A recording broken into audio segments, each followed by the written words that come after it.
Hello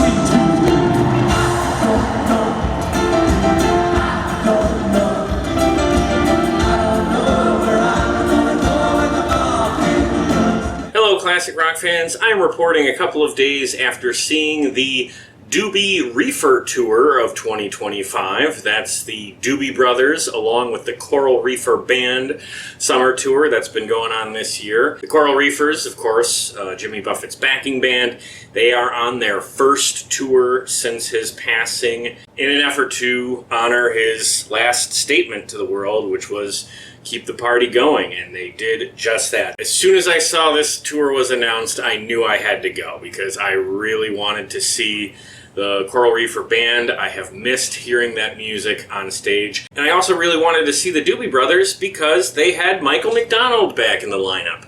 Now, I haven't seen Michael McDonald in concert before, but I have seen the Doobie Brothers. So for me, this was one of the tours I most wanted to see this summer.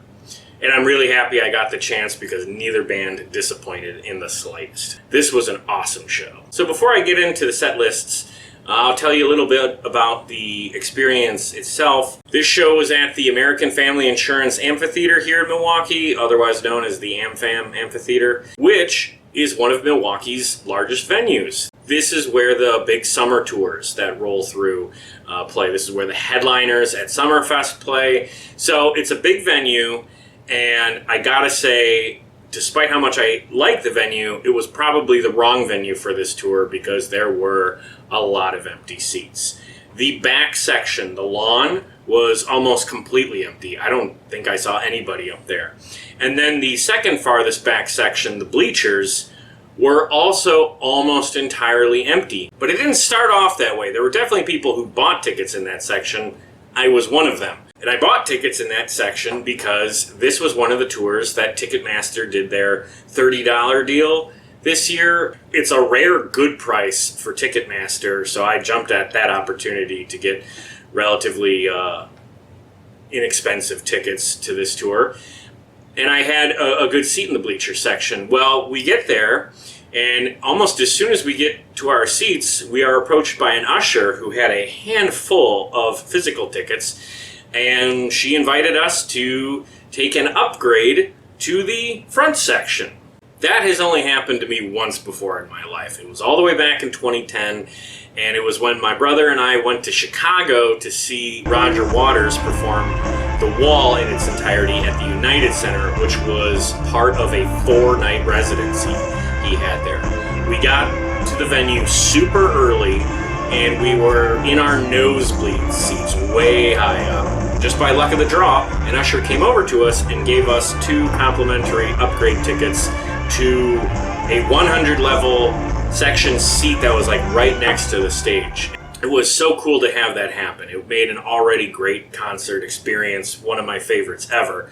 So if you're lucky enough to have that happen, it can really take a good night and make it great. And I gotta say, that's what happened here at the AmFam Amphitheater. When we got to our seats, the usher came up to us and gave us some free tickets to move down into the first tier section. We were in one of the last rows of that section, but still, it was a much better seat. And if I had bought that ticket on my own, that would have been a much more expensive ticket than what I had purchased to get in. And I think that's awesome, and I'm glad they do that stuff. As a fan, I'm very appreciative of it, and it made for a much better experience. But unfortunately, the fact that they were doing it means I think this tour was having some difficulty selling tickets. There was a lot of empty seats. There were so many empty seats that I thought to myself they might have done better had they booked the BMO Pavilion, where I just recently saw Neil Young play. But in any case, we had better seats for a show we were excited for, and the Coral Reefers came on right at 7 o'clock. Buster Poindexter's Hot, Hot, Hot played over the PA system, which took me back to all those times I saw Jimmy Buffett at Alpine Valley. That was always the music that played when they came on stage. I loved that. And the show got started off. Okay, so I'll say up front, I don't know all the names of the individual members of the Coral Reefer Band. I'm definitely a parrot head, but not to that degree. The names I know are Mac McAnally and Nadira Shakur. They were front and center for most of the show, and they definitely were the most entertaining parts of the Coral Reefer set. Mac McAnally seems to be the band leader. He sings most of Jimmy's songs, even though there is another vocalist in the band that I thought sounded a little bit more like Jimmy. But I think Mac's more familiar to the fan base, and also the guy is just sort of a legendary sideman in his own right, so I think a lot of Parrot heads are really happy to see him leading this new lineup. And Nadira Shakur is a backing vocalist, but she comes out to sing lead on a few others, and when she does, they are highlights of the show because she's excellent. And she's so good that when the Doobies played their set, she came out and joined them on one song and sang lead on that. And I'll get to that part a little bit later. So those were the two in the Coral Reefers lineup that I was impressed by. As a fan of this band, one of the silver linings of seeing the Coral Reefers without Jimmy is that you're seeing all of these players who are so good getting their flowers, if you will. They get to be the stars of the show for a change. And I think that's well deserved because so many of them have toured with Jimmy for decades. And there's no one more appropriate to carry on his legacy and celebrate his music than these people who recorded on it and performed it every summer for his extremely dedicated fan base. So the set list that the Coral Reefers played was almost all hits. They opened with License to Chill, which is a later era Jimmy song, and that's probably the most obscure one in the set list. Everything else was more recognizable because then it went into Changes in Latitudes, Changes in Attitudes, 5 O'Clock Summer, One Particular Harbor, Come Monday, Volcano, Son of a Sailor, Pencil Thin Mustache, a new song, Bubbles Up, which was off Jimmy's last album, Cheeseburger in Paradise, their cover of Crosby, Stills and Nash's Southern Cross, Fins, A Pirate Looks at 40, their cover of Van Morrison's Brown Eyed Girl, and of course the big finale with Margaritaville. So if you're a Parrot head, you would definitely recognize that the big 8 are included here, along with some other tracks that were setlist staples. And that's the right move. As this is their first tour, they should absolutely be sticking to the hits. They should be sticking to the songs that they know that their audience wants to hear, and they should be performing them in the way that the Coral Reefers did every summer before this, which of course is what they did. Another thing about that set list you might notice is that for an opening slot, it's pretty long. They played for about an hour, which is typically a good 15 minutes longer than most opening acts get. Most opening acts get between 30 minutes and 45 minutes. I remember I saw Heart and Cheap Trick earlier this year, and Cheap Trick got about 45 minutes, and that felt a little long for an opening act, which was great for me. If it's a good opening act, I'm really happy when the tour allows them to play a little bit longer than a half an hour. I remember I saw Bob Seger back in 2013, and Joe Walsh was his opener, and I was so excited to see that show. But Joe's set was like 30 minutes and 6 or 7 songs, something like that. It was really short, and I remember thinking like, man, this concert would have been one of the best things I've ever seen had Joe got a solid 45 minutes or an hour. Unfortunately, that just wasn't in the cards. So kudos to the Doobie Brothers or whoever booked this tour and the way that it's set up for giving the Coral Reefers a proper amount of time to get to all of their best known hits. Because that's the thing about Jimmy Buffett shows. They're pretty long. And there's a lot of songs for the band to get to. And pretty much everything in the set list were the songs that Parrot heads would be disappointed if they didn't hear if they had saw them previously. So I'm happy to report that the design of this tour was done pretty well, and the Coral Reefers got an appropriate amount of time to play all their big hits. One of the highlights for me was One Particular Harbor. That was the song I was least familiar with, and Nadira Shakur sang lead on that. And that just sounded great. That might have been the song where the band sounded their best on. Otherwise, my favorites from this show were the same songs that were my favorites in past years of seeing Jimmy Buffett and the Coral Reefers. Fins, Changes in Latitudes, Changes in Attitudes, their cover of Southern Cross, that is always such a highlight. And of course, singing along with Margaritaville. Salt, salt, salt. That's great. It was just a wonderful experience to be able to hear those songs live on stage again and to sing along just like I have in years past. and to celebrate, I think, one of the greatest backing bands, one of the greatest touring bands in classic rock history.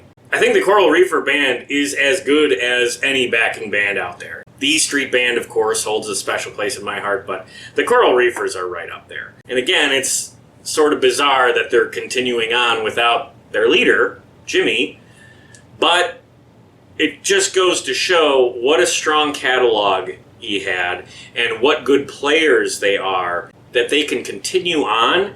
And Jimmy's missed in a emotional sense, but he's not necessarily missed in a this show kind of sucks without him sense. Like, their set was really good. And of course, I'm not going to sit here and tell you it's better without Jimmy, because that's not true. But it's not so much worse that I don't know why they're not doing it. This is a great band. They should be out on the road if they want to be. And I hope this continues on for another couple of years. I suspect this is a limited time deal. Unless the Coral Reefer Band becomes some sort of corporate deal where players are swapped in and out whenever needed and it just continues on indefinitely. I don't think that's going to happen. I don't really like that idea necessarily, but that's a future issue. As far as right now goes, I think the Coral Reefers are doing a great job of keeping Jimmy's music alive, keeping that Jimmy Buffett concert experience alive, and giving the Parrot Heads, who miss seeing Jimmy every year, something to go out and see. And taking an opening spot, I think, is a brilliant move, because any fan who thinks, well, it's the Coral Reefer Band, why would I pay to see them without Jimmy? Well, now there's another band on the bill. So it's not just all that Parrot Head music you love so much, it's also another great classic rock band. Now, subscribers to this channel might know that I reviewed another Jimmy Buffett tribute show earlier this year. That was my good buddy Corey Spector of the Margaritas in Paradise Jimmy Buffett tribute show. I am not going to compare this show to that one because they are very different in both their goals and the execution. Although the Coral Reefer Band is billed as a tribute to Jimmy, I don't see it as one. I see it as a continuation. These are his collaborators. This was his band. So they bill it as a tribute act, but I see it as a band continuing on, albeit without their most important member. Also, this band is very much set up for stadiums and large outdoor venues, whereas most tribute bands, like Corey's, are built for theaters and mid-level venues. Okay, let's move on to the Doobie Brothers. I've seen the Doobie Brothers once before. It was on a free stage at Summerfest back in 2015. We got there early enough that we were very close to the front, so I had a great view of that show. And they were awesome. That lineup did not include Michael McDonald, so it was very much a rock version of the band. They leaned more into their classic rock roots with songs like Rockin' Down the Highway, China Grove, Taking It to the Streets, Long Train Runnin', Listen to the Music, which is a lot of their best stuff, so that was great for me. And the show was very comparable to bands like Styx or REO Speedwagon or Boston or Foreigner, where most of the songs are guitar-driven rock that plays really well at outside festival settings. When they don't have Michael McDonald, the Doobie Brothers are very much in that sort of style of classic rock. But now that he's back in the lineup, they get to introduce other aspects of their discography that have become way more popular than they used to be in recent years. And what I'm talking about is yacht rock. Last year, HBO put out a fantastic documentary about yacht rock. I can't recommend this enough. This is one of the best music docs I've seen in recent years, and I think it was just done expertly well. They got so many of the players from that genre to show up and talk about it. They got some of the guys who came up with the term yacht rock, so I can't recommend it enough. The song What a Fool Believes is the pinnacle of the whole yacht rock subgenre. So now, with Michael McDonald back in the lineup, the Doobie Brothers are now able to incorporate that yacht rock music into their set list, which I think previously they had sort of cut out because, well, those were his songs. Also, a side note, if you're looking for a music podcast, besides mine of course, you should check out Beyond Yacht Rock. That is one of the best music podcasts out there. They just started it up again after a brief hiatus too. I am not all caught up, but I will say their archive of older episodes is just fantastic. I have learned so much about music. I've changed my opinion on music based on some of their episodes. It's just really well done. So I want to give those guys a shout out because I love that show. Anyway, back to the Doobie Brothers. This most recent show was very different than when I saw them in 2015. And it's just because they had to space out their more classic rock songs to make room for Michael McDonald yacht rock songs through the set list. And not everything he does is yacht rock, but he's definitely a different flavor from the rest of the Doobie Brothers. And I think that's what makes that band truly special, is that they did a lot in their catalog. They did a lot of different music, but it works really well together. They found a way to make all these different subgenres work next to each other on their records. So when they're at full force, when they have everybody in the lineup, this is a really special band and a really important band in rock history. So I'm really glad I got a chance to see this lineup. So I'm not going to go through the whole set list, but they opened with a song called Take Me in Your Arms, Rock Me a Little While, and Rockin' Down the Highway. So they start on a hard rock note. They went to a couple of songs I didn't recognize, to be honest. As much as I like the Doobie Brothers, I don't know all of their songs. So some of this was new to me. And also, a lot of this set list was new to everybody because they have a new album out.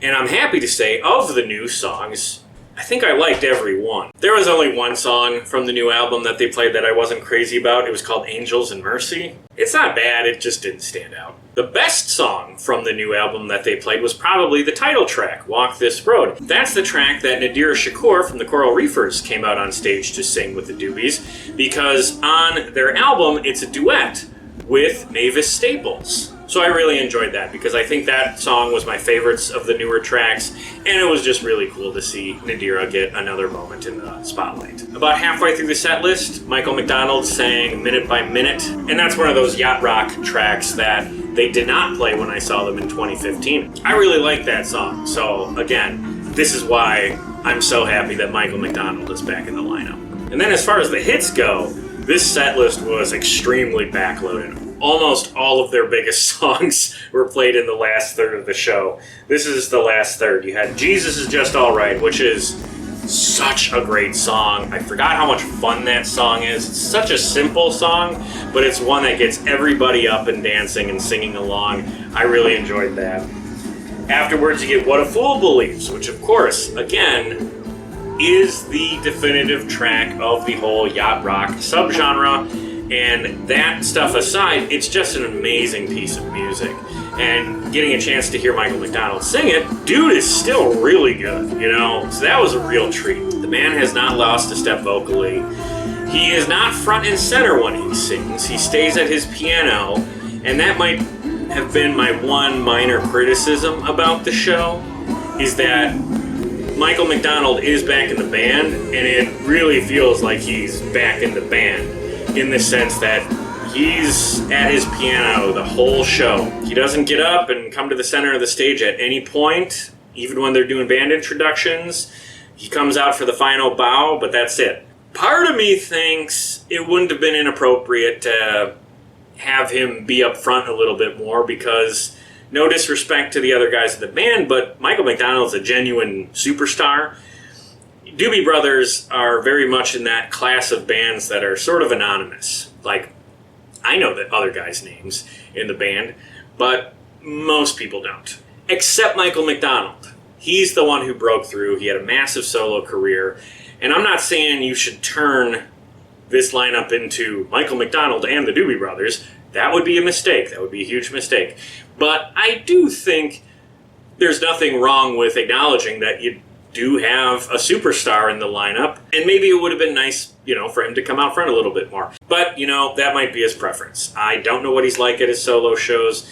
Maybe he sits at his piano for all of those as well, and if that's the case, that's just fine. I just thought it was a little odd that he was not sidelined, but, again, a smaller role in the show than I expected. That's all. After that, you had Long Train Runnin' and China Grove. I don't know how else to describe it. It's just good old-fashioned rock and roll, classic rock. When you say classic rock, there are certain riffs that come into your mind. There are certain choruses that are ubiquitous with that phrase, and the Doobie Brothers have a bunch of songs that are very much in that vein. You can't have a classic rock radio station without China Grove, is what I'm saying.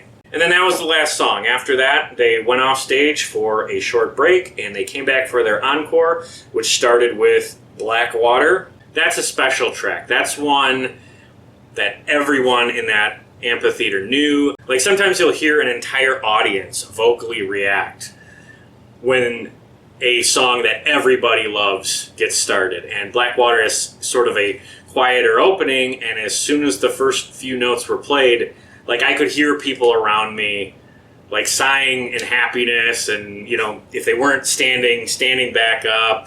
Like, you could just hear the happiness, because that's such a beautiful song.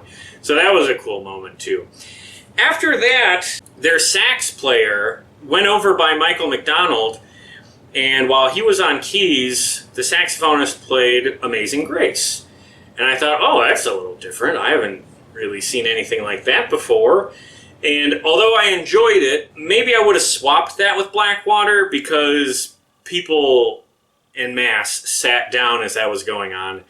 And then they would, of course, stand up right back again for the last two songs, which were Taking It to the Streets and Listen to the Music. Two of the best songs ever to send a classic rock audience out happy with. They're both like philosophical statements. They are the perfect songs to conclude a set list on. And it's amazing, they got two of them, you know? So yeah, no notes. Despite my little nitpick, they know how to end a show. They know how to send an audience out happy.